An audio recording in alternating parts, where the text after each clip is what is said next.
This conference will now be recorded. अद्य बुधवासरः अथवा सोमवासरः आषाढ़ शुद्ध एकादशी दिनांक 1 जून 2020 पातंजल योग सूत्र योगचित्तवृत्ति निरोधः मूकं करोति वाचालं पङ्गुं लङ्घयते गिरिं यत्कृपातमहं वन्दे परमानन्दमाधवम् अपि स्वशक्त्या प्रवर्तसे शरीरमाद्यं खलु धर्मसाधनम् तन्निष्ठिकाधिष्ठितकालिदासो दुःखवान् तदहमत्र वक्ष्ये उत्तिष्ठमायुर्वेदस्य स्वस्थस्य स्वास्थ्यरक्षणम् आतुरे रोगमुक्तिश्च द्वयमेतत् प्रयुज्यते योगशास्त्रे दिना किन्तु तस्य प्रयोजनम् द्वयोर्मोक्षप्राप्तिः स्यात् योगो मोक्षप्रवर्तकः स्वास्थ्यं च रोगमुक्तिश्च मोक्षप्राप्तिस्तथैव च सम्यक् अध्ययनेनैव आयुर्योगस्य तद्भवेत्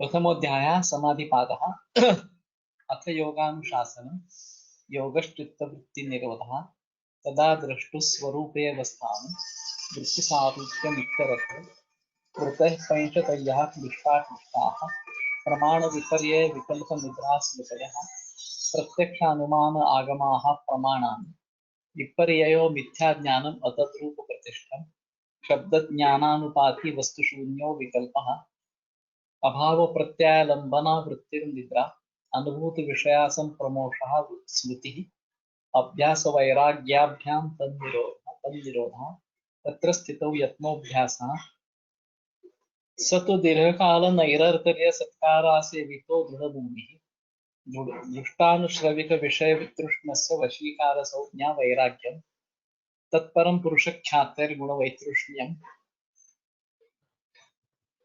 वितर्क विचारानन्दास्मिता रूपानुगमात् संप्रज्ञातः विराम प्रत्याभ्यास पूर्वः संस्कार शेषोऽन्यः बहु प्रत्ययो विधैः प्रकृतिनयानां श्रद्धा वीर्य स्मृति समाधि प्रज्ञा पूर्वक इतरेषां तीव्र संवेगानाम् आसन्नः मृदुमध्यातिमात्रत्वात् ततोऽपि विशेषः ईश्वर प्रणिधानाद्वा क्लेश कर्म विपाकाशये अपराभ्रष्टः पुरुष विश्वशः ईश्वरः तत्र निर्तिशयं सार्वज्ञ बीजं सर्वपूर्वेषामपि गुरुः कानेन अनवच्छेदात् तस्य वाचकः प्रणवः तज्जपस्तदर्थभावनं ततः प्रत्यकेतनाधिगमोऽप्यन्तरायाभावश्च ततः प्रत्यकेतनाधिगमोऽप्यन्तराभावश्च अन्तरायाभावश्च व्याधिस्त्यान संशय प्रमादालस्य विरति भ्रांति दर्शनालब्धभूमिकत्व अनवस्थितत्वानि चित्तविक्षेपास्ते अंतरायाः दुःख दौर्मनस्य अंगमेजयत्व श्वास प्रश्वासा विक्षेप सह भुवः तत्प्रतिषेधार्थम् एकतत्वाभ्यासः मैत्री करुणा मुदितोपेक्षाणां सुख दुःख पुण्यापुण्य विषयाणां भावनातश्चित्तप्रसादः प्रच्छर्दन विधारणाभ्यां वा प्राणस्य विषयवती वा प्रवृत्तिरुत्पन्ना मनसस्थितिनिबन्धिनी विशोका वा ज्योतिष्मती वीतराग विषयं वा चित्तं स्वप्ननिद्रा ज्ञानालम्बनं वा यथाभिमत ध्यानाद् वा परमाणु परममहत्त्वान्तोऽस्य वशीकारः क्षीणवृत्तिरभिजातस्येव मणेर्गृहीतृ ग्रहणग्राह्येषु तत्स्तदञ्जनता समापत्तिः तत्र शब्दार्थ ज्ञान विकल्पैः संकीर्णा सवितर्का समापत्तिः स्मृति परिषिद्धौ स्वरूप शून्येवार्थमात्रं निर्भासा निर्वितर्का एतयैव सविचारा निर्विचारा च सूक्ष्म विषया व्याख्याताः सूक्ष्म विषयत्वाचालिंग पर्यवसानं ता एव सबीरः समाधिः निर्विचार वैशारद्यध्यात्म प्रसादः कृतं भरा तत्र प्रज्ञा श्रुतानुमान प्रज्ञाभ्याम अन्य विषय विशेषार्थत्वात् तज्जः संस्कारोऽन्य संस्कार प्रतिबंधी तस्यापि निरोधे सर्वनिरोधात् निर्बीजः समाधि इति पतञ्जलि विरचिते योगसूत्रे प्रथमः समाधिपादः। एवं तर्हि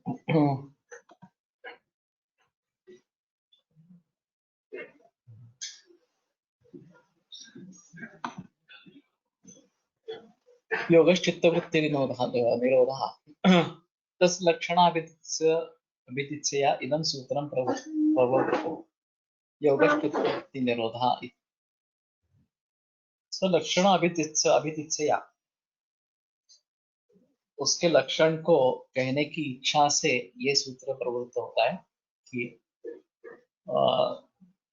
योगः चित्तवृत्ति निरोधः सर्वशब्दग्रहणात् शब्दाग्रहणात् संप्रज्ञातोऽपि योगः इति आख्यायते। तो इसमें शब्द का ग्रहण सर्व शब्द का ग्रहण नहीं किया है, अतः संप्रदात संप्रज्ञात समाधि भी योग इसमें आ जाती है।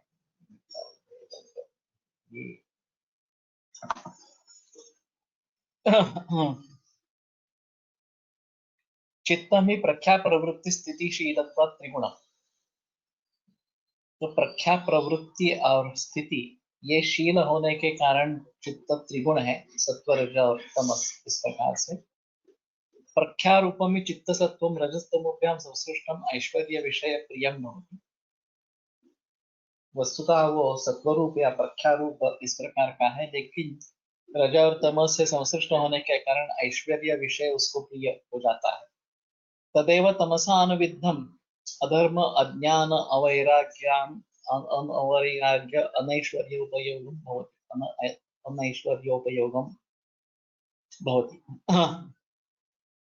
जब उसका तमस से जोड़ हो जाता है तो अधर्म अज्ञान अवैराग्य अनैश्वर्य इससे जुड़ा इस प्रकार का जाता है। तदेव प्रक्षीण मोहावरणम सर्वतः प्रद्योतमानम अनुविद मात्रया धर्म ज्ञान वैराग्य ऐश्वर्योपगम भवति।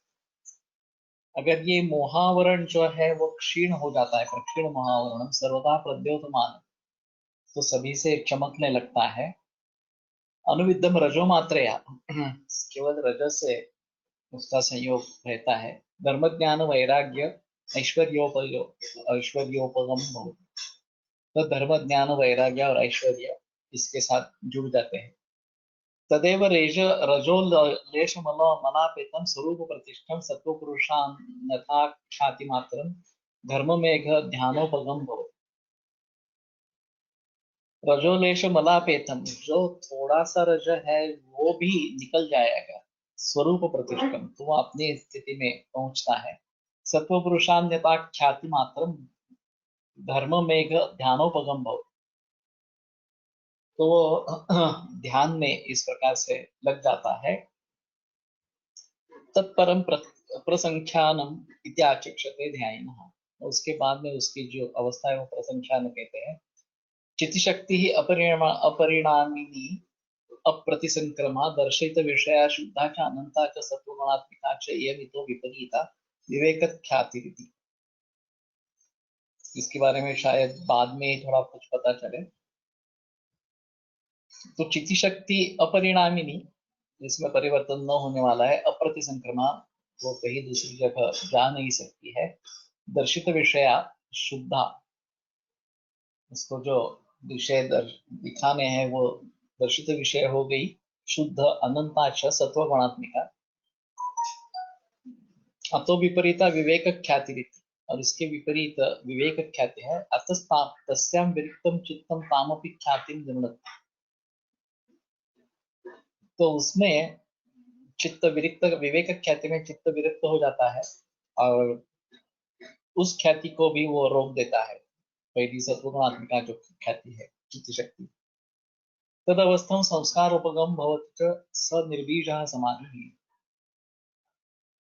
और इस अवस्था में वो संसार उपगम हो जाता है, वो निर्बीज समाधि है। न तत्र किंचित संप्रज्ञायते इति असंप्रज्ञातः, और उसमें कुछ भी ध्यान में नहीं आता। इति असंप्रज्ञात है। विविधा सा योग चित्तवृत्ति निरोधा है। तो इस प्रकार से चित्तवृत्ति निरोध दो प्रकार का है। इसका जो मराठी में विवरण किया गया है इसमें, हाँ, जैसे कि मैंने कल कहा था, मन की 5 अवस्था है। एक क्षिप्त, मूढ़, विक्षिप्त, एकाग्र और शेवट से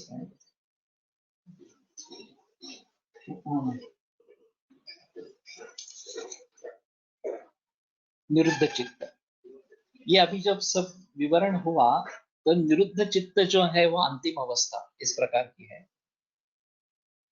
और वो निर्बीज समाधि है और उसी को हासिल करना है। और हासिल होने के बाद प्रदादृष्टु स्वरूप अवस्थानम, ये जो अवस्था बताई गई है कि मोक्ष की प्राप्ति वो प्राप्त हो जाए। लेकिन इसके पहले क्षिप्त और मूढ़, ये दो अवस्थाएं ऐसी है कि जो निरुद्ध। Sir can you please repeat the 6 अवस्था? 5 है एक्चुअली, 6 नहीं है। एक ऐसा कहा गया कि योग यानी कि चित्त वृत्तियों का निरोध है। तो चित्त वृत्ति कौन कौन सी है? तो एक मूढ़ चित्त बताया गया है कि जो मोह, तमस जो गुण है उसके आधिक्य से उत्पन्न होती है। इसमें आलस्य, निद्रा वगैरह इस प्रकार के भाव आते हैं। दूसरी है क्षिप्त चित्त, जो इंद्रियों के द्वारा प्रेरित मन होता रहता है और उसी में उसको आनंद इस प्रकार से लगता है, वो क्षिप्त चित्त इस प्रकार के बताया गया। ये रजोगुण के कारण होता है और बाह्य इंद्रियों द्वारा वो प्रेरित होता रहता है। तीसरा है विक्षिप्त चित्त। इसमें कभी कभी ये इंद्रियों से अलग होकर आत्मा में स्थिर होने लगता है या किसी आलंबन पर स्थिर होने लगता है। लेकिन ये स्थिर होना कदाचित है, कदाचित होता है, कदाचित नहीं होता है। तो इसको योग में नहीं पकड़ते हैं। योग में उसके आगे की जो एकाग्रता अवस्था है वो ले लेते हैं। लेकिन विक्षिप्त चित्त में कुछ लोगों को फायदा इसका हो सकता है। मैंने कल उदाहरण दिए थे कि जब मैं त्रिस्कंद कोश का कार्य कर रहा था तो एक दिन सुबह मुझे एहसास हुआ कि लक्षण का स्वरूप इस प्रकार का है, और फिर उसके आधार पर लक्षण कोश की संकल्पना पूरी हुई। वैसे ही एक दिन मुझे प्रातिपदिक कोश किस प्रकार का है ये अनुभूति हुई, तो उसके आधार पर प्रातिपदिक कोश की संकल्पना आगे बढ़ी। तो ये जो बात हुई है ये अचानक किसी दिन सामने प्रकट हुई है, और ये विक्षिप्त चित्त का एक अच्छा उदाहरण इस प्रकार का। लेकिन ऐसा सभी लोगों में होगा ऐसा भी नहीं है, एक आदमी में भी बार बार होगा ऐसा भी नहीं है। तो इसको कुछ नियम नहीं है, ये कब होगा कब नहीं होगा इस प्रकार से, इसलिए इसको योग में नहीं पकड़ते। अगली जो अवस्था है एकाग्र चित्त इस प्रकार का, इस प्रकार की, तो इसमें चित्त एकाग्र होने लगता है किसी एक आलम्बन के ऊपर। ये अभ्यास से साधनीय इस प्रकार से है, हम उसका बार बार अध्ययन करेंगे, अभ्यास करेंगे तो ये अवस्था हमें प्राप्त हो सकती है। और फिर उसके आगे की जो अवस्था है कि निरुद्ध चित्त बाह्य विषयों से पूर्णतः दूर इस प्रकार का हो गया हो, और ये असंप्रज्ञात समाधि है, और ये वास्तव में हमें अपेक्षित है। जो मोक्ष कह रहे हैं, मोक्ष के लिए ये अंतिम जो निरुद्ध चित्त है वो अवस्था हमारे लिए आवश्यक इस प्रकार की है। और वो जब हासिल हो जाती है तब मोक्ष की सिद्धि हो जाती है। तो वो होने पर क्या होता है, तदा द्रष्टु स्वरूप अवस्थान। ये कल बात हुई थी कि ज्ञाता, ज्ञेय और ज्ञान ये त्रिकुटी है। जब तक मैं ज्ञाता हूं, मैं दृष्टा हूं, तो मेरे लिए एक ज्ञेय विषय है कि मुझे ये समझना है इस प्रकार से, और उससे उत्पन्न होने वाला ज्ञान है कि मैं ये देख रहा हूँ, ये सुन रहा हूँ, इसका अनुभव कर रहा हूँ वगैरह वगैरह। तो ज्ञाता, ज्ञेय और ज्ञान ये 3 अलग अलग है इसमें, जो हम रोजाना व्यवहार में हम जो देखते हैं, तो ये 3 अलग अलग चीजें हैं। लेकिन जब दृष्टा भी वही, ज्ञान भी वही और ज्ञेय भी वही, इस प्रकार की अवस्था आ जाती है, तो ये त्रिपुटी नष्ट हो जाती है और जो दृष्टा है वो अपने स्वरूप में स्थित हो जाता है। तो ये एक अंतिम अवस्था इस प्रकार की है जिसमें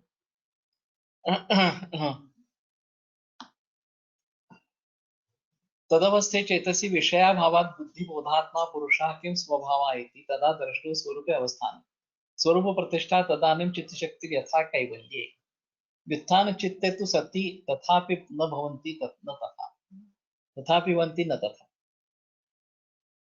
तो जब तक ये अवस्था कायम स्वरूप में इस प्रकार से नहीं होगी, तब तक ये व्युत्थान चित्त में अगर जाती है तो फिर से इंद्रिय और उनके बारे में व्यवहार शुरू होता है।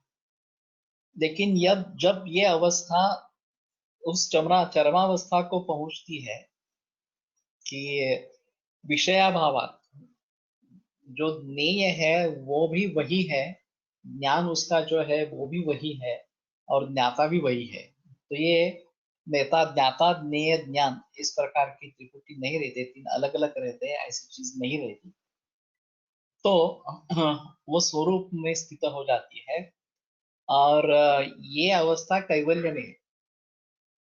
तो जब एक्चुअली मोक्ष हो जाएगा तो ये तदा द्रष्टु स्वरूप अवस्था इस प्रकार की स्थिति रहेगी। तो पतंजलि ने शुरू में ही योगश्चित्त वृत्ति निरोधः और तदा द्रष्टु स्वरूप अवस्थान, हमें किस अवस्था तक पहुंचना है ये स्पष्ट कर दिया है।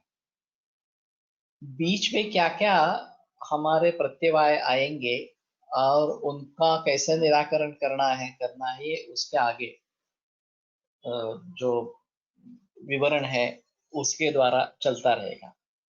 लेकिन अंतिम अवस्था क्या है ये हमें बिल्कुल समझनी, विक्षिप्त हम जिसको बोलते हैं वो अलग है।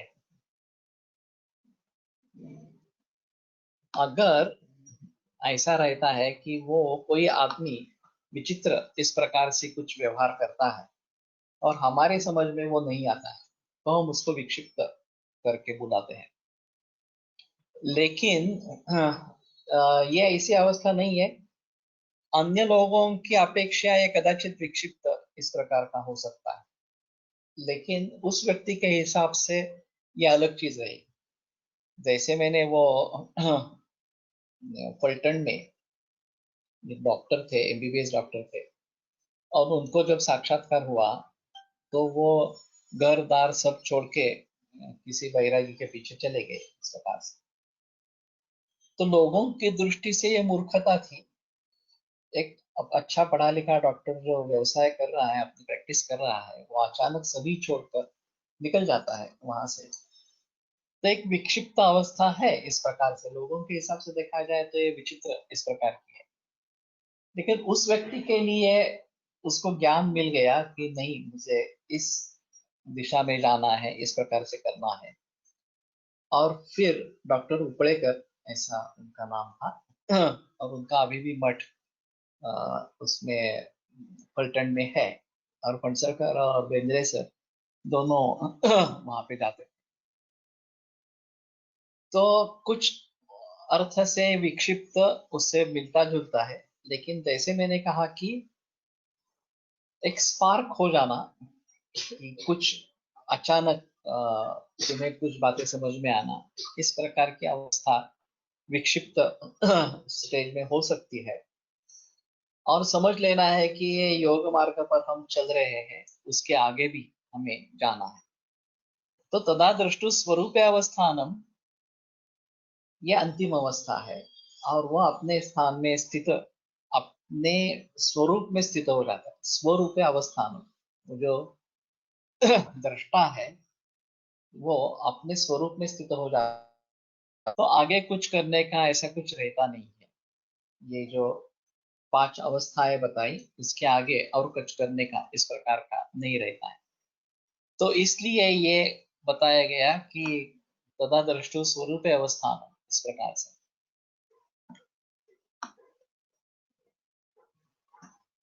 वृत्ति सारूप्य इतरत्र, ये अवस्था छोड़कर बाकी सभी जगह वृत्ति से स्वरूपता इस प्रकार का है। तुलनात्मक अगर देखेंगे तो वृत्ति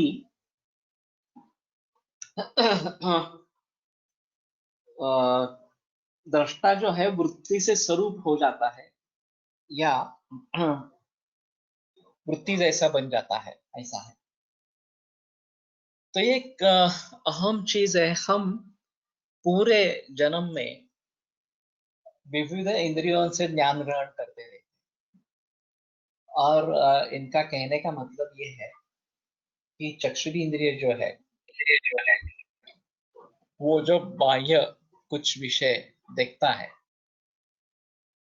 तो वृत्ति उसकी तदाकार हो जाती है, ये वृत्ति बाहर निकल आती है, ऐसा कहना है। और वो वृत्ति उस रूप को धारण करती है जो वो देख रहा है, इस प्रकार। और फिर भीतर ज्ञान होता है कि मैं ये देख रहा हूं, इस प्रकार से। तो ये वृत्ति का स्वरूप होना इस प्रकार से, ये सभी इंद्रियों के बारे में ऐसी स्थिति है, ऐसा उनका कहना है। खास करके चंद्र चक्षुर इंद्रिय के बारे में ये बात ज्यादा स्पष्ट होती है।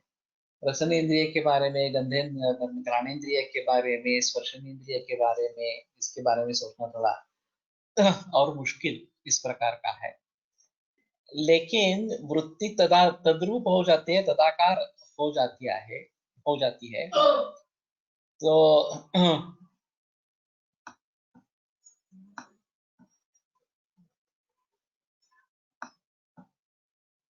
मनुष्य स्वभावात स्थिर काय असते, प्रत्येक जण काहीतरी करण्यासाठी करणे अस्थिर आहे, कारणाने अस्थिर आहे आणि सहवासाने इतर व्यक्तींना पण अस्थिरत्व येते। हाँ, ये ऐसा है कि हम सभी जो है वो तो मूढ़ और क्षिप्त इसी वृत्ति में रहते हैं। क्षिप्त वृत्ति जो है वो वृत्ति स्वरूप इस प्रकार की होती रहेगी, और जो हम देख रहे हैं, जो हम सुन रहे हैं, जो हम गंध ग्रहण कर रहे हैं, उसी में हम जुड़े रहते हैं, इस प्रकार के। ये स्थिति कब आ सकती है? जब हम बहिर्इंद्रिय से पूर्णतः अलिप्त हो जाएंगे, तभी इस प्रकार की स्थिति प्राप्त हो सकती है। तो ये काफी मुश्किल है। अगर हम ध्यान लगा के भी बैठे हैं या ओंकार का जप कर रहे हैं, फिर भी हमारा मन भटक रहा है, ये कॉमन अनुभव इस प्रकार का है। और चित्त वृत्ति फिर भी स्थिर नहीं है, चाहे बाह्य कोई आलंबन नहीं हो, लेकिन मन के खुद के विषय है, उसमें वो डूब रहा है, इस प्रकार का कर रहा है। तो जब ये मन आत्मा में स्थिर हो जाए, आत्मस्थि मनसी स्थिर है, आत्मस्थे मनसी स्थिर है, सशरीर से योग ज्ञातम योगम ऋषि, ये चरक का कहना है कि मन जब आत्मा में स्थिर हो जाता है और शरीर उसका है, सशरीरस्य, यानी कि वो जिंदा आदमी है, और फिर भी उसका मन केवल आत्मा में जुड़ा हुआ है, तो ही ये पॉसिबल होगा कि वो इधर उधर भटके नहीं, इस प्रकार से। तो ये काफी कठिन है, अभ्यास से ये चीज हासिल हो सकती है, लेकिन फिलहाल हमें किस प्रकार से उस अवस्था को पहुंचना है, इसके बारे में थोड़ा सीखना पड़ेगा। मागे उरलेल्या कर्तव्याची पूर्ती कशी करायचे असे अचानक सोडून गेल्यावर निष्काम कर्मयोग, ये जो गीता ने बताया है, गीता ने बताया है, उसमें एक बात अहम चीज ऐसी है कि जो भी हमारे भोग है पिछले जन्म से आए हुए, तो हमारे ही कर्म के कारण, चाहे सुख के भोग हो या दुख के भोग, उनको जब तक हम उनकी पूर्ति नहीं करते हैं, उन भोगों का अनुभव नहीं लेते हैं, तब तक हमें आगे क्या करेंगे इसके बारे में।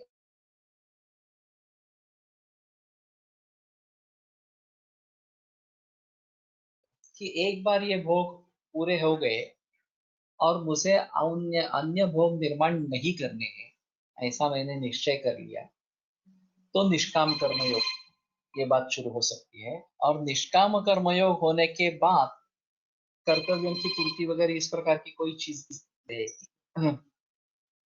क्योंकि उसमें ऐसा है कि जो कर्म है वो निष्काम है, उसकी कुछ फल की अपेक्षा इस प्रकार की नहीं है। तो ये सब विचार जो है कर्तव्यों की पूर्ति करनी है वगैरह वगैरह, जब तक ये विचार है तब तक हम वृत्ति सारूप्यम इतरत्र इसी अवस्था में रहेंगे। मुझे ये करना है, मुझे वो करना है, ऐसे विचार जब तक मन में है तब तक हमारा चित्त एकाग्र नहीं होगा। वो सबसे अहम चीज है। तो हमें ये धीरे धीरे कैसे कम करने हैं, और मेरा जो विहित कर्म जो है वो मुझे करना है, उसकी फल उससे निर्माण हो, इस प्रकार की मुझे अपेक्षा नहीं रखनी है, ये सबसे अहम। तो शायद पहले ऐसा कर ले कि अपने को जो करना है कर्म, मेरा जो के उद्दिष्ट है वो मैं कर लूंगा, और उसके बाद में मुझे किसी विषय में आसक्ति नहीं रहेगी, ये हमें निश्चय करना है। ये काफी मुश्किल है। जब तक वो पूरा हो जाता है तब तक आगे और कुछ देखने को लगता है कि अभी ये करना है, वो करना है। वो पूरा होने के बाद और भी आगे ये करना है। तो ये कभी रुकता ही नहीं है। और जब तक हम इस प्रकार से बाह्य इंद्रियों के विषय में मग्न हो जाएंगे, या अंतर इंद्रियों जो मन है उसके विषय में रममाण होते रहेंगे, तब तक कोई मुक्ति की अपेक्षा नहीं है। तो हमें कभी ना कभी ये निश्चय करना है कि बस अब मुझे आगे और कुछ नहीं करना है, निष्काम कर्म ही करना है। So it is truly said that start with the and in the mind. या हमें कहाँ पहुंचना है ये हमारे मन में निश्चित हो। तो इन्होंने शुरू में ही बता दिया, तथा दृष्टो स्मृति अवस्था, इस अवस्था को मुझे पहुंचना है। अगर ये पक्का है कि मुझे इस अवस्था में जाना है, मुझे मुक्ति पानी है इसमें से, तो ये हमें इन वृत्तियों का निरोध कैसे करना है। क्षिप्त और मूढ़ ये शुरू की है, विक्षिप्त ये उसके बाद की है, और फिर एकाग्रता, और फिर निरुद्ध चित्त हो जाना। इन सभी अवस्थाओं को पार करके हम निरुद्ध चित्त तक पहुंचेंगे, तो हमें समझ अपनी जो उद्दिष्ट है, ध्येय है, उसको प्राप्त करेंगे। आई आणि मुलं यामध्ये कोणते यामध्ये कोणती वृत्ती असते। वैसे तो प्रेम संबंध होता ही है, उसमें कोई संबंध, ये संदेह की बात नहीं है। और इस प्रकार के संबंध सभी लोगों से होते हैं। ये पिता पुत्र इस प्रकार का हो, भाई बहन हो, या फिर ससुर वगैरह इस प्रकार के हो, बहुत सारे तरीके के नाते संबंध रिश्ते इस प्रकार के होते रहते हैं। तो आखिर हमें इन रिश्तों से क्या करना है, ये सोचने की बात इस प्रकार। महाभारत में अभी जो दिखाया था, उसके लेखक कौन है मालूम नहीं, लेकिन कृष्ण के जो उसमें संवाद है वो बेहतरीन इस प्रकार के है। और जब भीष्माचार्य का वध किया जाता है, और पांडव रोते रोते उसका वध करते हैं, इस प्रकार का दिखाया गया है। और कृष्ण बताते हैं कि ये मोह नहीं, ये प्रेम है, और सन्यासी को भी प्रेम करने का अधिकार है। इसमें चीज ऐसी रहती है कि आसक्ति जब निर्माण हो जाती है तो हम अटक जाते हैं। आसक्ति नहीं निर्माण हो तो प्रेम करने में भी कोई प्रॉब्लम नहीं। लेकिन हम जो वृत्ति हो जाती है, फिर आसक्ति से, प्रेम से आसक्ति अगर हो गई कि मेरे ही पुत्र के लिए सब कुछ करना है, जो धृतराष्ट्र और दुर्योधन के बारे में इस प्रकार का है, गांधारी या दुर्योधन के बारे में, वो प्रेम नहीं है, वो आसक्ति है। हाँ। और फिर उसके दोष को हम नजरअंदाज कर देते हैं, सिर्फ ये गुणवान है ऐसा ही समझते रहते हैं और फिर अधर्म होता है। ये अधर्म का मूल किस प्रकार से हो जाता है, ये समझने की समझने का विषय है। और मैंने पहले तो महाभारत देखा नहीं था, अभी ये देख रहा हूँ हर रोज रात को। ते अजीब है कि धर्म किसको कहे और अधर्म किसको कहे। मेरे मन में यह आशंका बार बार उठती थी कि पांडवों ने सभी धार्मिक आचरण किया, धर्म से सब व्यवहार किया, फिर भी उनको काफी भुगतना पड़ा। और जब कौरवों से पाला पड़ा, युद्ध हुआ, तो अधर्म का आश्रय लेके बिना बिना लेते उनको विजय नहीं हासिल हुई है। और कृष्ण भगवान उनके साथ है, और वो बताते हैं नहीं अभी भीष्म का वध करना है, द्रोणाचार्य का वध करना है, कर्ण का वध करना है वगैरह, इस प्रकार से और इस तरीके से वध करना है। तो इसमें एक सूक्ष्म बात ऐसी बताई गई थी कि एक धर्म है, एक अधर्म है, एक आपद धर्म है। ये आपद धर्म शब्द तो मैंने भी पहले भी सुना था। लेकिन आपद धर्म क्या है, ये एक अजीब चीज है। कृष्ण का कहना था कि द्रौपदी वस्त्रहरण के समय किसी ने भी विरोध किया होता तो ये नौबत नहीं आती। लेकिन सब उनके सो कॉल्ड धर्म से अधीन बंधे हुए थे, चाहे भीष्म हो, द्रोण हो, अर्जुन हो, युधिष्ठिर हो, सभी जो हमने नियम बनाए हैं उस नियम के अधीन वो बंधे गए थे। और ये अधर्म चल रहा है, ये बात ध्यान में ही नहीं आई। अगर उसको अधर्म कहे तो अधर्म का विनाश वही उसी समय होना चाहिए था, लेकिन वो तो हुआ नहीं है उस तरीके से। और द्रोणाचार्य और भीष्माचार्य भी उसमें शामिल हो गए उस आदर में, दुर्योधन के आदर में। चाहे वो उसमें जाना नहीं चाहते थे, विदुर भी उसमें था, वो भी उसमें जाना नहीं चाहता था, फिर भी वो सभी उसमें दाखिल हुए, शामिल हुए इस प्रकार से। और जब कृष्ण ऐसा कहता है कि द्रोणाचार्य का इस तरीके से वध करना है, उसको खबर सुनानी है कि अश्वत्थामा मृता, तो ये सरासर झूठ है। वो समझ लेंगे कि अश्वत्थामा उनका पुत्र नष्ट हो गया, उसका वध हो गया, और वास्तव में अश्वत्थामा नाम के हत्ती का वध किया गया है इस प्रकार से।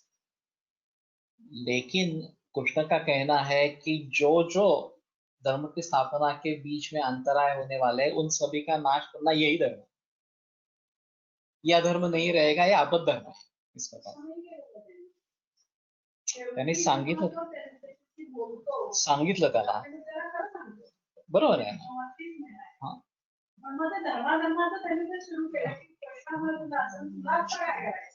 हा, बरोबर है। उसमें हमने जो सुना था कि युधिष्ठिर को पूछा गया तो अश्वत्थामा मृता नरोवा कुंजरोवा, नरोवा कुंजरोवा ये वाक्य उसने इतने धीमे गति से या इतने अ, छोटे आवाज में बताया कि वो उसके तक पहुंचेगा नहीं इस प्रकार से। अश्वत्थामा मृता ये बता दिया इस प्रकार से। तो द्रोणाचार्य ने शस्त्र नीचे रख दिए और फिर धृष्टद्युम्न ने उसका वध किया। लेकिन इसमें पांडवों ने भी अधर्म किया है ऐसा कृष्ण का मानना नहीं है। यह आपद धर्म है। द्रोणाचार्य अगर उस बीच में धर्म के स्थापन के बीच में आ रहे हैं तो उनको दूर करना यह आपद धर्म है इस प्रकार। ये तो चाल हुआ। नहीं नहीं, चाल नहीं है। शकुनी जो कर रहा था वो सब चाल थी, ये छल है, जो वो छल था इस प्रकार से। वैसे शकुनी के दृष्टि से, दुर्योधन की दृष्टि से छल ही है इस प्रकार से। लेकिन आपद धर्म की एक स्थिति इस प्रकार की है। नाजी लोगों ने जब ये सभी इसराइली लोगों का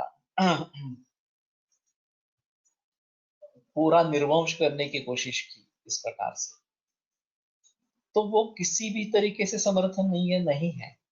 एक हिटलर के मन में आ गया और हिटलर ने बहुत सारी हत्याएं की, उसके सेना ने उसके आदेश को पाला।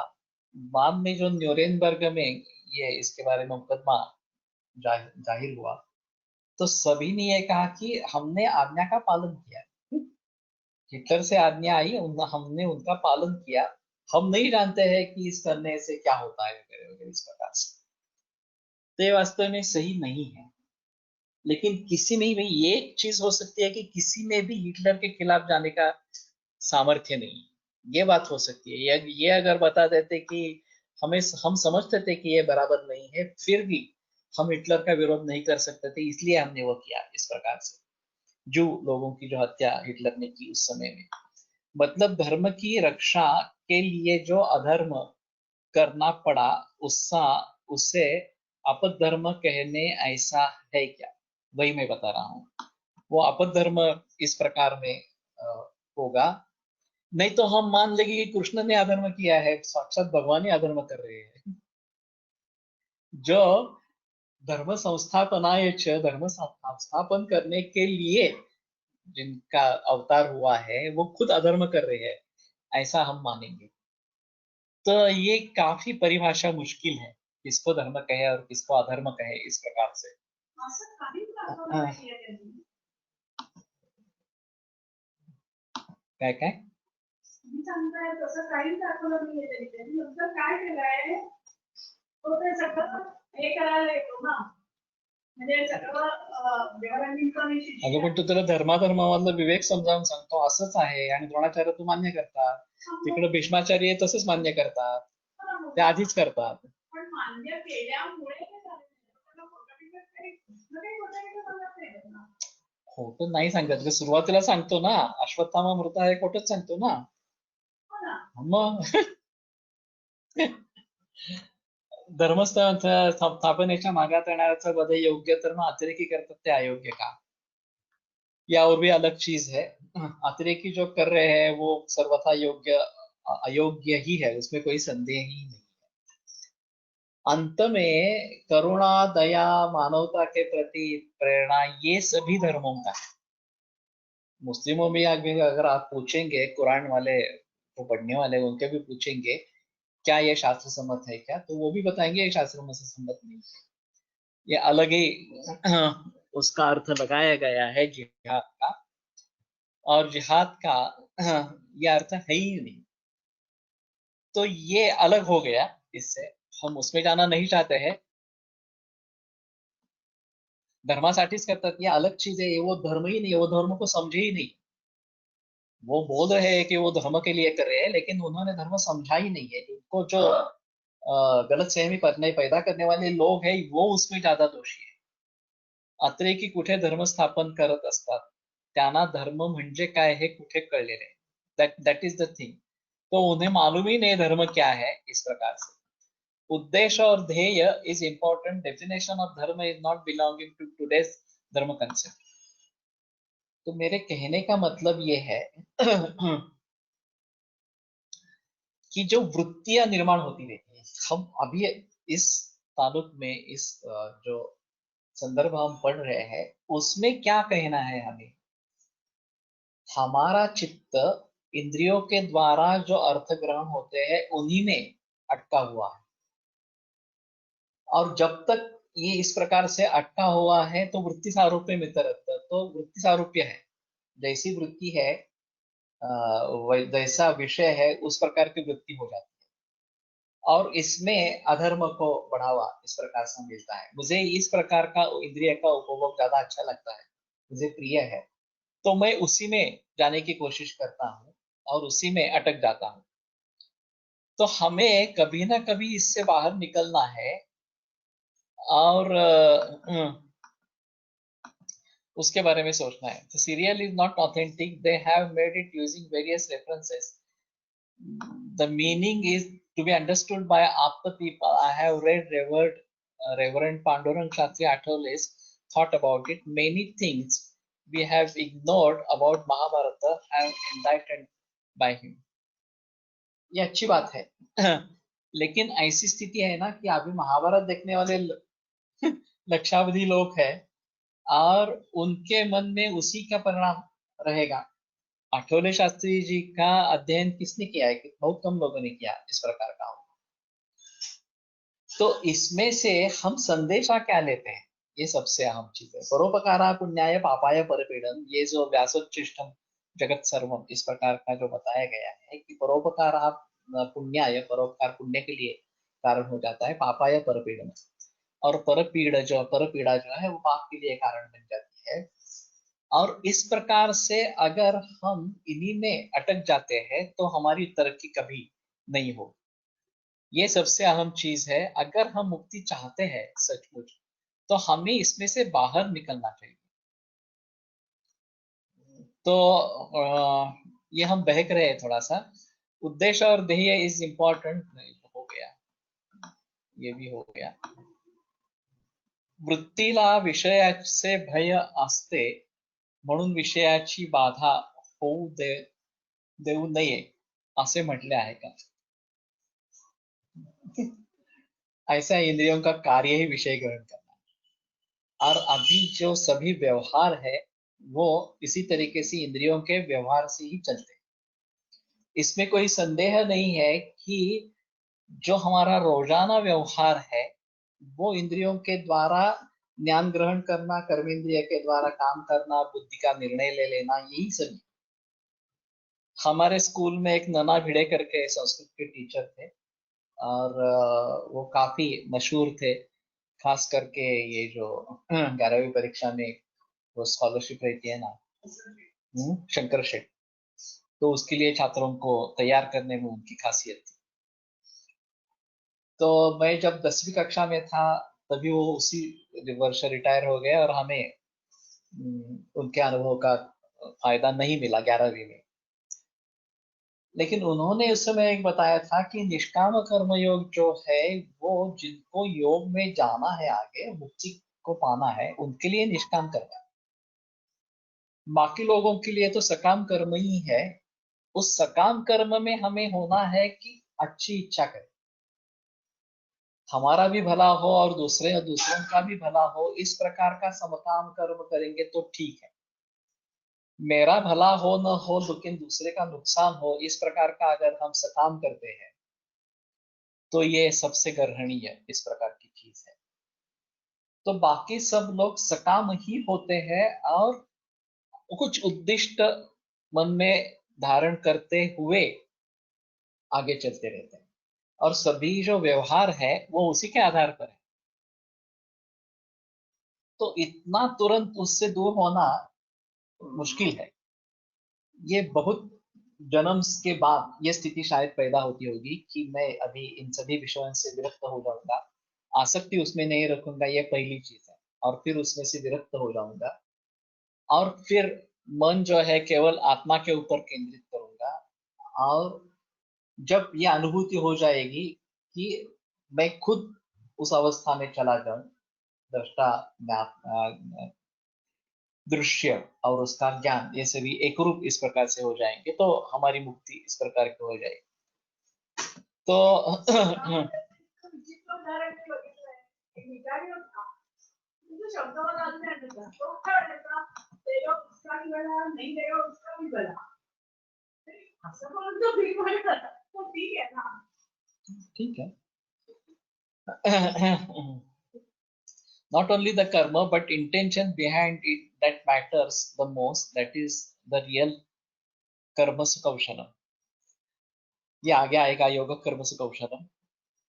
तो जो भी काम हम कर रहे हैं उसी में अगर हम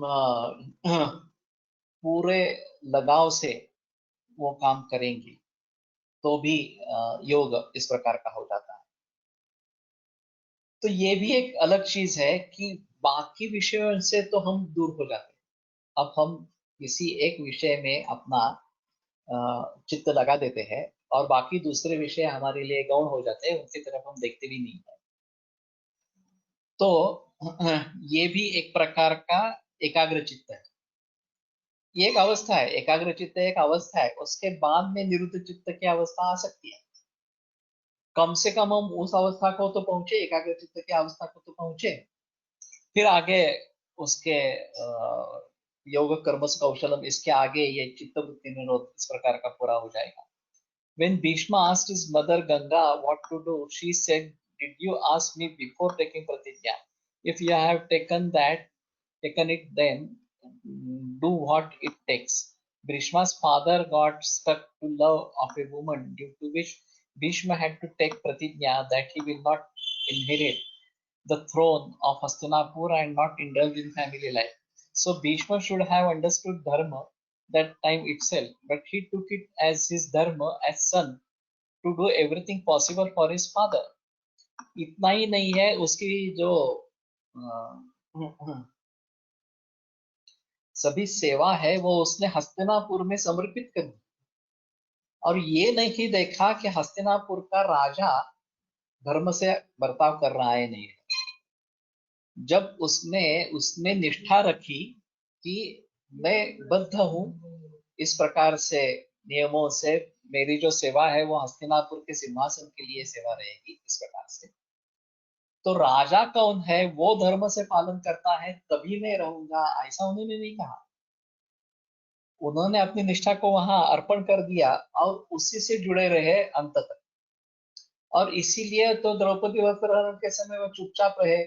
इसीलिए जब दुर्योधन ने भीम को मारने का प्लान किया, ये पानी में विष प्राशन करवा के उसको पानी में फेंक दिया, या लाक्षागृह में पांडवों को जलाने की कोशिश की, उस सभी समय भीष्म चुप रहे, उन्होंने कुछ भी कदम नहीं उठाया राजा के खिलाफ।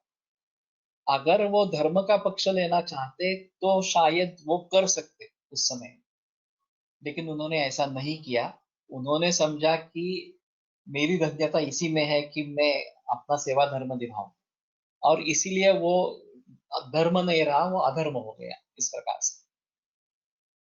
So there is lovely episode of Ashtavakra in Upanishad Ganga, where he explains meaning of dharma in front of King Janaka. It is there on YouTube. He told Ashtavakra Gita to King Janaka. निष्काम कर्म के लिए तभी कुछ ना कुछ फायदा तो मिलता है कि है,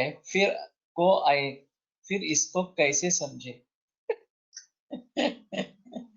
फायदा मिलने के लिए नहीं करते हैं, आनुषंगिक फल किसी को प्राप्त होता है। हमारे यहाँ जो कर्ता कारण कर्म कार्य कार्य फल कार्य योनि वगैरह वगैरह जो बात चरकाचार्य ने मीमांसा 8 में बताई, उसमें उदर्क एक बताया गया है, उदर्कम उत्तरकालीनम फलम। तो ये जो भाव है अनुबंध, उसमें उस वहां का शब्द है जो अनुबंध है।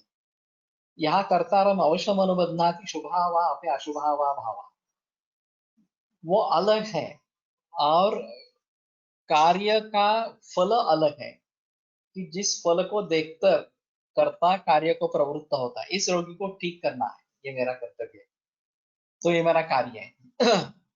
लेकिन उसका आनुषंगिक फल, वो रोगी ठीक हो जाता है, वो तुम्हें पैसे देता है, वो और लोगों को तुम्हारे यहाँ लेके आता है, ये आनुषंगिक फल है। अगर रोगी ठीक नहीं हुआ, तुम्हारी निंदा नालस्ती करने लगेगा और तुम्हारे बारे में अपशब्द बोलेगा भाई, ये भी एक हो सकता है। या मुझसे बहुत ज्यादा पैसे ले लिए, ऐसा भी बोलेगा, मुझे ठीक तो किया लेकिन बहुत ज्यादा पैसे ले लिए, ऐसा भी हो सकता है। तो कुछ भी हो सकता है। जो उत्तरकालीन इस प्रकार का अनुबंध रूप फल है, जो कर्ता को अवश्य में वो मिलता है, चाहे वो निष्काम कर्म भी करे, लेकिन वो उसमें अटक नहीं रहता कि मुझे पैसे मिलने वाले हैं इसलिए मैं कर रहा हूं, ऐसी उसकी स्थिति नहीं है। तो ये निष्काम इस प्रकार का रहेगा, और फिर हम समझ लेंगे कि ठीक है, कर्म is not bad at all. ये काफी बहस इसके बारे में हुई है। कर्म कर्म है, अच्छा है बुरा है ये अलग चीज इस प्रकार की रहेगी। वो शायद कर्म फल से हम अनुमान करेंगे कि नहीं नहीं ये बुरा कर्म था इस प्रकार से, लेकिन पहले से भी निषिद्ध कर्म और धर्म कर्म इस प्रकार से बारे में विवरण आया है। जो करना है उसके बारे में कहा है, बताया है। जो निषिद्ध कर्म है, हिंसास्त्रियान यथा कामम पैशुन्यम परुषान्ते, ये निश्चित रूप से निषिद्ध कर्म है, वो बैड या बुरा ही है, उसमें कोई संदेह नहीं। लेकिन सभी हत्याएं बुरी है या नहीं है, मुश्किल है बताना इस प्रकार से। इसमें एक न्यायाधिकारिणा दत्ता मृत्युदंडा अधर्मजनक हिंसात्वाद, ऐसे एक सोपाधिक हेत्वाभास में उदाहरण दिया जाता है। काम काम ओके, काम इज नॉट बैड लेकिन ये भी ऐसा है कि उससे भी मुक्ति पानी है। निजा तो काम कामानाम उपभोगेन शामिल, ये गीता का ही वचन है कि उपभोग से जो काम है वो शांत नहीं होता है, तो वो बढ़ता ही जाता है। तो उपधाय परो है तो दुःख दुःखाश्रय प्रदाते, अगर सर्वोपधानांच सर्व दुःख व्यप होता है, तो पोषकारो यथा यंश उपादत्ते वद प्रदान उपादत्ते तथा तेभ्यस्तत्ना तृष्णाम अज्ञास दातु, चरक वचने राजस्थान अध्याय 1 में आया है। तो काम जो है वो अच्छा है बुरा है ये अलग चीज है। तो काम बुरा भी हो सकता है, सभी जगह अच्छा ही होगा ऐसा नहीं बता सकते इस प्रकार से। और निष्काम कर्म की तरफ जब हम जाते हैं तो मुझे उससे कुछ हासिल नहीं करना है, ये बात सबसे ध्यान में रखनी है इस प्रकार से। मेरा कर्म कर्म करना है, इतना ही है। अभी जो सुबह का वाचन है चरक संहिता का, अभी का ये जो वाचन चल रहा है योग सूत्रों का इस प्रकार, तो उसमें मेरी भूमिका क्या है? एक मेरा सकाम है इसमें कि मैं समझू, मुझे समझ में आए इसलिए मैं पढ़ रहा हूँ। बाकी लोग भी पढ़ रहे हैं मेरे साथ, सुन रहे हैं, तो ठीक है, अच्छा है, वो समझे ना समझे मुझे मालूम नहीं है, वो समझते हैं नहीं समझते इस प्रकार से। लेकिन मैं ऐसी कामना नहीं करता हूँ कि इससे मुझे कुछ लाभ होगा आगे, और ये एक लाभ तो मेरे मन में है, ज्ञान होगा मुझे ये, उसके लिए तो मैं कर रहा हूँ, ये उसमें कोई संदेह नहीं है, उस लाभ को ध्यान में रखते हुए करता हूँ। लेकिन इसमें कुछ मुझे आर्थिक लाभ हो जाएगा, प्रसिद्धि मिल जाएगी वगैरह, ऐसा कुछ भी मेरे मन में नहीं है। मैं सिर्फ एक साधक हूँ, ये ज्ञान साधना कर रहा हूँ, बस यही मेरा काम है। और चाहे उससे दूसरे लोगों को भी फायदा हो, मुझे फायदा हो रहा है, दूसरे लोगों को भी फायदा हो रहा है, ठीक है, उसमें कोई बुरी बात तो है नहीं इस प्रकार से। तो हमें सोचना है कि हम क्या चाहते हैं इस प्रकार से। और जब तक ये सकाम रहेगा तो उसके फल की अपेक्षा रहेगी, फल पूर्ति की अपेक्षा रहेगी। मुझे इसका ज्ञान होगा ना, ये अगर मेरा फल है, अपेक्षित फल है, तो उसकी अपेक्षा मुझे रहेगी, ये सही बात है। अगर मैं आगे जाकर अपने ही अध्ययन में स्थित हो जाऊं और आत्मा के ऊपर मन केंद्रित करने की कोशिश करूं, तो शायद मुझे यह अवस्था प्राप्त हो जाएगी। और ये भी मुझे ध्यान में नहीं रखना है कि तथा दृष्टि स्वरूप अवस्था में इस अवस्था को मुझे पहुंचना है। मुझे सिर्फ एकाग्र चित्त होकर बाकी चित्त वृत्तियों का निरोध करना है, बस इतना ही करना है इस प्रकार से। सब कर्म करने के बाद प्रतिदिन रात में उससे प्रभु को अर्पण कर दिया, और प्रभु आपकी प्रेरणा से कर्म किया ऐसा कहा, प्रभु चरण में अर्पण किया, तो निष्काम हुआ क्या? ये एक स्टेप हो सकती है इसमें। नक्तं दिनानि मे यान्ति कथं भूतस्य सम्प्रति दुःखभां न भवत्येवं नित्यं सन्निहितस्मिन्, ये वाग्भट का कहना है। ये आगे की सोच है। नक्तं दिनानि यान्ति कथं भूतस्य में, कथं भूतस्य में नक्तं दिनानि सुष्ठु यान्ति, इस प्रकार सुष्ठु शब्द का प्रयोग नहीं है, लेकिन सुखपूर्वक इस प्रकार का होगा। तो वो सोचने के लिए पीछे क्या हुआ ये देखना पड़ेगा। आज क्या हुआ, कल क्या हुआ, परसों क्या हुआ, उसके पहले क्या हुआ, इस प्रकार से। और फिर किस प्रकार का मैं अगले दिन के लिए क्या करूं, क्या सोचूं, इस प्रकार से। इसमें एक अहम चीज है कि मैं करता नहीं हूं, ऐसा अगर हम मान लेते हैं तो बहुत सारी चीजें सिद्ध हो जाती। ये जो अहंकार है कि मैं करता हूँ, मैं कर रहा हूँ, मेरे वजह से ये सब हो रहा है वगैरह वगैरह, इस प्रकार की जो अहंकार की भावना है, उसको तोड़ देना एक अहम चीज है। कर्ता कर्विता परमेश्वर है, ये अगर हम समझ पाते हैं तो फिर अहंकार नहीं रहेगा, और अहंकार नहीं रहेगा तो फिर आगे की सिद्धि अच्छी होगी। अंतरात्मा का स्थान कहाँ है? ध्यान कर करताना नासाग्र चित्त स्थिर करने को कहा है ना। वो तो शुरुआत है नासाग्र चित्त इस प्रकार से कहीं ना कहीं आलंबन होना है, दूसरी जगह भटकने वाला हमारा चित्त उस आलंबन पर स्थिर हो जाए, यह अभ्यास है। और फिर उस आलंबन से लेकर हम अंदर की तरफ जाएंगे, आत्मा में मन स्थिर करने की कोशिश करेंगे, जो चरकाचार्य ने भी बताया है। तो शायद मैं ऐसा सोचता हूँ कि इसके साथ में चरक संहिता भी रखे, शारीर स्थान पहला अध्याय जो है। और जो सूत्र हमें ऐसा लगता है कि हाँ यहाँ से हम कुछ ले सकते हैं, वैसे मैंने प्रतिज्ञा की है कि मैं आयुर्योग के बारे में बताऊंगा। सिद्धि जो मुझे पानी है वो आयुर्योग की सिद्धि पानी है, सिर्फ योग ये नहीं है। योग हम सीख रहे हैं, आयुर्वेद भी सीख रहे हैं, बहुत वर्षों से सीखते आए हैं। इन दोनों का मिलाप करके स्वास्थ्य रक्षण, रोग मुक्ति और मोक्ष प्राप्ति, इन 3 प्रयोजनों को साध्य करना, ऐसा हमारा मंतव्य है। तो उस दृष्टि से अगर हम काम कर रहे हैं तो शायद चरक के जो सूत्र हैं वो भी इसमें जोड़ लेंगे। वैसे मैं बता ही रहा हूँ, बार बार चरक के शारीर स्थान पहले अध्याय के बारे में रेफरेंस दे रहा हूँ। आपको सभी को याद है तो अच्छी चीज है, नहीं है तो आप चरक लेके बैठो, मैं तो मैं यहाँ पे खुला करके रखता हूँ और वो उस सूत्र का निर्देश वहां पे देता रहूंगा इस प्रकार से। विपश्यना में और भी अलग चीज है, विपश्यना ये जो है वो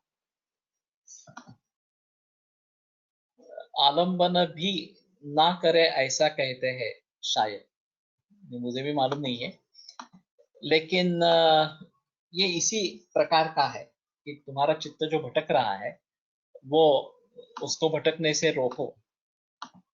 कुर्वन्तो विश्वम आर्यम इज काम ऑफ आर्यंस, सो कामयेत दुःखतप्तानां प्राणिनां अर्थिनाशनम एटसेट्रा काम फॉर डेवलपमेंट। इसीलिए मैं कह रहा हूँ कि काम अच्छा भी है, काम बुरा भी है, दोनों हो सकते हैं। किसी की हिंसा करना कोई वजह के बगैर ये बुरा कर्म है, काम है, एक बुरी इच्छा है, और किसी का भला करना ये अच्छी इच्छा है इस प्रकार से। सो स्वभाव परमवाद told in Charak is the basis of karma and dharma for practitioners, ये अलग ही बताया तुमने। स्वभाव परमवाद का मुख्य उद्देश्य जो है वो कारणों को ढूंढो, कारणों को टालो, उसके बगैर चिकित्सा होती ही नहीं है, ये सबसे आम। और हम समझते हैं कि हम दवा दे देंगे तो चिकित्सा हो गई, ये गलत है, ये अधूरा है, ये कहने का उसका मतलब है। स्वभाव पर मैं धर्म कर्म चिकित्सा प्रावृत्त से किम, ये जो सवाल अग्निवेश ने पूछा है और उसका श्वेता मत्र सौम्य या युक्ति दुष्टा महर्षि भी वगैरह वगैरह जो आत्रेय ने उसका समर्थन किया है, उसको उत्तर दिया है, अलग चीज इस प्रकार की है। मनस्य आत्मस्थित साउंड्स गुड देन चित्तवृत्ति निरोध आत्मस्थित। देखो तुम अगर चरक के मार्ग से मोक्ष तक पहुंचते हो तो कोई प्रॉब्लम नहीं है, हमें मोक्ष तक पहुंचना है, चाहे योग से जाओ, चाहे आयुर्वेद से जाओ, चाहे दोनों के तरीके से जाओ, ये ठीक है। सुरुवातीला आलंबन असावे ही सुरुवातीची फेज आहे, पुढच्या स्टेप मध्ये आलंबनचा पण त्याग करणे, यही सही है। तो ठीक है, अभी रुकते हैं। तो मेरे ख्याल में सभी दिलचस्पी ले रहे हैं इसमें, तो अच्छी बात है। योगेन चित्तस्य पदेन वाचां मनं शरीरस्य च वैद्यकेन योपाकरोत्तं प्रवरं मुनीनां पतंजलिं प्राञ्जलिरानतोऽस्मि। अगला लेक्चर सोमवार को होगा, अगले तो हफ्ते में 2 बार रहेगा, सोमवार और बुधवार। मैं थोड़ा सा सोचूंगा बुधवार करेंगे या गुरुवार करेंगे, देखते हैं, विलोक से एक बार बात कर लेते हैं और फिर उसके बारे में सोचते हैं।